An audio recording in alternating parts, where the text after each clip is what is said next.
মৌলানা ফিৰোজ খানক বদনাম কৰা ভাতৃ ফৰিদ জামালে ক্ষমা খুজিলে সামাজিক মাধ্যমত। পাৰিবাৰিক কাজিয়াৰ সূত্ৰলৈ সামাজিক মাধ্যমত অপপ্ৰচাৰ চলাইছিল ফিৰোজ খানৰ বিৰুদ্ধে। পত্নীৰ কথাত নিজ ভাতৃৰ বিৰুদ্ধে আনিছিল বিভিন্ন ধৰণৰ মিছা অভিযোগ। অৱশেষত নিজৰ ভুল স্বীকাৰ কৰি ৰাইজৰ ওচৰত ক্ষমা খুজিলে ফিৰোজ খানৰ ভাতৃ ফৰিদ জামালে। কিছুদিন পূৰ্বে দৰঙৰ দুলা থানাৰ অন্তৰ্গত ২ নং ঠেকেৰাবাৰী গাঁৱৰ মৌলানা ফিৰোজ খান আৰু ফৰিদ জামালৰ মাজত পাৰিবাৰিক কাজিয়াৰ সৃষ্টি হৈছিল। তাৰে সুযোগ লৈ ফৰিদ জামালৰ পত্নীগৰাকীয়ে মৌলানা ফিৰোজ খানৰ বিৰুদ্ধে তুলিছিল বহু মিছা অভিযোগ। পত্নীয়ে তোলা অভিযোগসমূহ ফৰিদ জামালে সহজভাৱে মানি লৈ ফিৰোজ খানৰ বিৰুদ্ধে বিভিন্ন ধৰণৰ অপপ্ৰচাৰ কৰিছিল সামাজিক মাধ্যমৰ জৰিয়তে।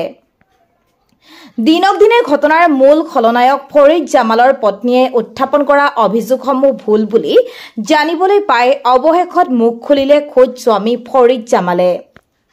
মৌলানা ফিৰোজ খানৰ বিৰুদ্ধে অনা অভিযোগসমূহ সম্পূৰ্ণ ভিত্তিহীন আৰু পৰিকল্পিত বুলি সামাজিক মাধ্যমত প্ৰকাশ কৰে ফৰিদ জামালে। শেহতীয়াকৈ কিছুদিন পূৰ্বে সামাজিক বৈঠকত সকলো ঘটনাৰ মীমাংসা কৰি দুয়ো ভাই ককাই মিলাপ্ৰীতি হয়। ৰাজহুৱা সভাৰ জৰিয়তে ৰাইজৰ ওচৰত ক্ষমা খুজিলে ফৰিদ জামালে।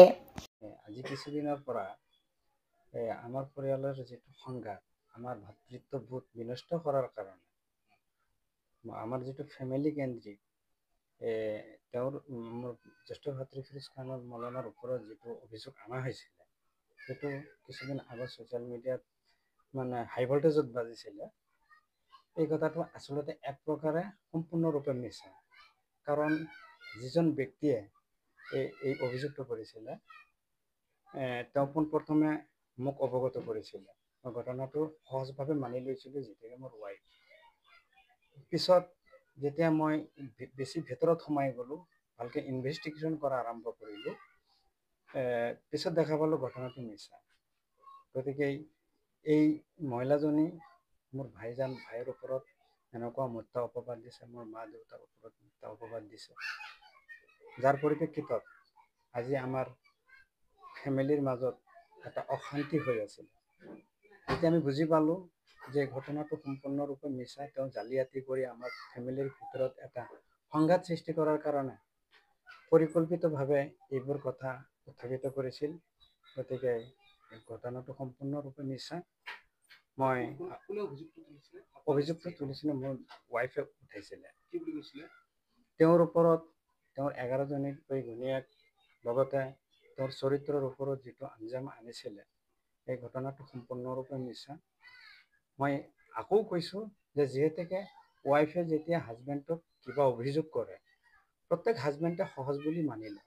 পিছত যেতিয়া ইনভেষ্টিগেশ্যন কৰি দেখা গ'ল, ভিতৰত যেতিয়া বেছিকৈ সোমাই গ'লোঁ, তাৰ পৰিয়ালৰ লোকেও কৈছে যে মোৰ ভাইজান সঁচা মনৰ মানুহ। গতিকে অসমৰ ৰাইজৰ ওচৰত মই মোৰ ভাইজানৰ ওপৰত যিটো অভিযোগ অনা হৈছিল, আপোনালোকে মোকো ক্ষমা কৰি দিব। তাৰ ওপৰত যিটো অভিযোগ অনা হৈছিল সেইটো পৰিকল্পিতভাৱে অনা হৈছিল।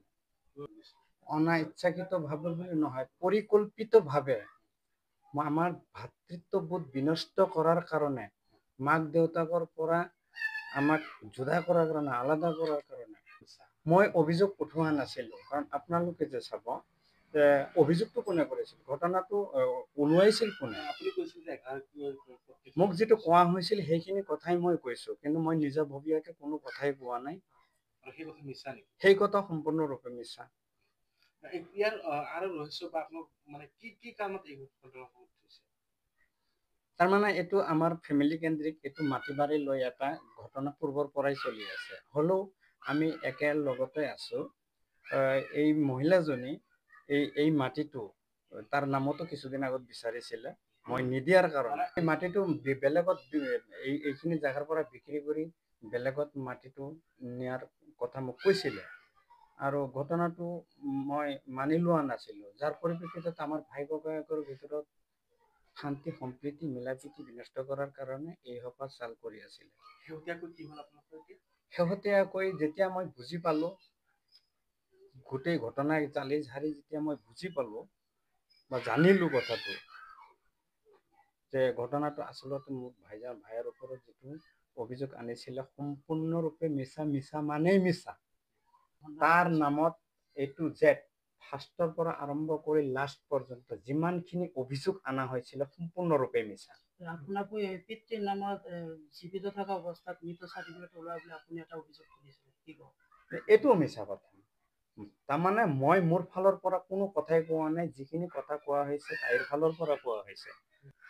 আমাৰ মিলাপ্ৰীতি আগত যেনেকুৱা আছিলে আমাৰ বৰ্তমানো এতিয়াও তেনেকাই আছে। মৌলানা ফিৰোজ খানৰ ওপৰত যিটো অভিযোগ আনিছিলে একেবাৰে মৌলানা সমাজো কিন্তু ইয়াত ইটিকিং কৰা হৈছিলে। এতিয়া ৰাইজৰ ওচৰত আপুনি ৰাইজৰ ওচৰত খালি ৰাইজ বুলি নহয়, অসমৰ যিমান ৰাইজ আছে চব ৰাইজকে মই অনুৰোধ কৰিছোঁ, বিশেষকৈ ওলমাই আহিলে সুন্নত ৱাল জামাত আলিম সমাজক মই অনুৰোধ কৰিম, মই ক্ষমাও বিচাৰিছোঁ যে তাৰ হৈ যিটো অভিযোগ আনিছিলে, যিহেতুকে মোৰ হাজবেণ্ড হৈছোঁ, সেইটোৱে মোৰ হাজবেণ্ড নামৰে মই কলংক হৈ গৈছোঁ। মোৰ দেউতা মোৰ ইয়াতে আছে, আপোনালোকৰ কেমেৰাৰ সন্মুখতে আছে। তেওঁৰ লগত কথা ক'বলৈও মোক মানা কৰিছিল। মোৰ মাৰ লগত মই চূড়ান্তভাৱে মই ফোনতহে কথা এনেকুৱা প্ৰেছাৰত মই আছিলোঁ। মোৰ এজনী ছোৱালী আছে, গাভৰু ছোৱালী আছে, যে ছোৱালীজনী এটা গৰুৰ দুটা গৰুৰ কেইটা শিং এই ক'ব নাজানে। তাক 3 দিন সময় দিলোঁ, এই হিচাপটো দিব নোৱাৰে। সেই ছোৱালীজনীকো অত্যাচাৰ কৰিছে। তাৰমানে যিহেতুকে হয়তো ফৰিদ জামাল মোৰ সৰু ভাই, ফৰিদ জামালে যিখিনি কৈ গ'লে শুনিলেই, আৰু আমাৰ গাঁৱৰ ৰাইজৰ মানুহেও শুনিছে কথা সেইখিনিয়ে। ফৰিদ জামালক কোৱা কথাখিনি সঁচা। মানে মাটি বাৰী কাজিয়া লৈ আমাৰ ঘৰুৱা কিবা মানে এটা হেৰি আছিল, মানে এইটো সম্পৰ্কত গৈ ইয়াৰ ৱাইফে মানে কিবা চলনা কৰি মানে ইয়াক কিবা কিবি কৰি মানে কণ্ট্ৰলত ৰাখি মানে এইটো বিতৰ্কটো লগালে। আৰু যিটো অভিযোগ দিছিল হয়তো মানে ইয়াৰ ৱাইফে পৰিপন্থীৰ আত্মা বা কলব চাফা কৰা বুলি আৰু বিভিন্ন ধৰণৰ। আমি এইটো স্পষ্টীকৰণ আগতে দিলোঁ হয় যে এইটো আমাৰ ভুল বুজাবুজি, কিন্তু আমি ৰাইজৰ ওচৰত বিচাৰ দিলোঁ। ওলামাই আহলে সুন্নাত ৱাল জামাতৰ সকলো আলিম ওলামাসকলক বিচাৰ দিলোঁ, ইহঁতসকলে আপুনি বেলেগত নাযাব, আমি ৰাইজে চালি চাৰি ইয়াৰ ফাইচলা দিম। যোৱা 20 তাৰিখত 20 জুলাইত এইটো বিচাৰ হ'ল। বিচাৰ হোৱাৰ পিছত সকলো ৰাইজে গম পালে যে এইটো তথ্যটো মিছা। মোৰ ভায়েকেও জানিলে যে মই ৱাইফৰ কথাত এইটো আমি মিছা এটা ষড়যন্ত্ৰ কৰিলোঁ। তাৰপিছত ৰাইজৰ মানুহৰ বহি হয়তো আমাক দুয়ো ভাই, মা বাবা চাৰিও ভাই আমাক মিলাই দিছে। মানে কথাটো কৈছিলোঁ, ফৰিদ জামালৰ কথা কৈছিলোঁ যে 4-5টা বিয়া কৰে, ইয়াৰ এইটোৱে কাম। এইটো কথাখিনি কাটি কিনে মোৰ দাদা ফিৰোজ খানৰ বিষয়ে লগাই দিছে নিউজে। মানে সংবাদ মাধ্যম ভুলকে প্ৰকৃত হ'ল। সংবাদ মাধ্যমে কথাটো লৈছে এটা, এইটো লগাই দিছে বেলেগ এটা। মানে কোৱাটো কথা কৈছোঁ, মই কৈছিলোঁ ফৰিদ জামালৰ এগেইনষ্টত কৈছিলোঁ, তাৰপিছত এইটো লগাই কিনে ভুলক্ৰমে লগাই দিলে ফিৰোজ খানক। নাই অভিযোগখিনিও ভুলে আছিলে, মানে হেৰি হয়, এইটো পিছত এতিয়া মিলামিলি হ'ল আৰু চবে।